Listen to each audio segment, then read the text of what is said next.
World-renowned Cebu dancing inmates may pakita na usab sa ilang talento nga gisaksihan usab sa mga domestic ug foreign tourists. Atong tan-aw ng ilang performance pinaagi niining report. Kini ang Tatak Cebu, dancing inmates sa Cebu Provincial Detention and Rehabilitation Center kon CPDRC nga dance move nga gipahaom usab ang ikid-ikid nila sa nagkadayang kanta. Lalaki ug babae ang nipakita sa ilang abilidad sa pagsayaw sa quadrangle sa jail facility. Lain-laing steppings ug dance formations ang ilang ipakita nga nakapahingang sa mga tumatanaw.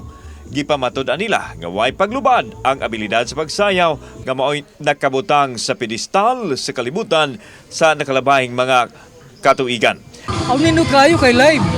Previously, active man ni sila unya kalit na wala karon nabalik na sad. How do you find the performance? Oh, wow, very good. Yeah. Adunay kapin sa 300 ka mga inmates ang nisalmot sa sayaw diin kabahin usab kini sa ilang rehabilitation. Nasayran nga adunay 900 ka mga inmates ang pasilidad diin mas gamay kini karon nga wa gani kaabot sa kapasidad nga 1,500. Adunay naka-appeal sa plea bargain ug good conduct time allowance maong ni gamay usab ang mga piniriso karon sa CPDRC. Time to time manglaya sila. So kanang mga bago po namong giriman amo pong gi-practice every day.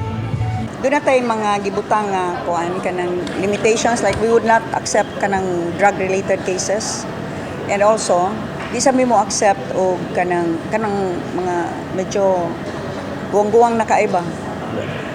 Ngita mi kanang mga batanon para maipa mo sayaw. Kauban si Clover Lumayag, ako si Alan Domingo. Balitag Bisdak.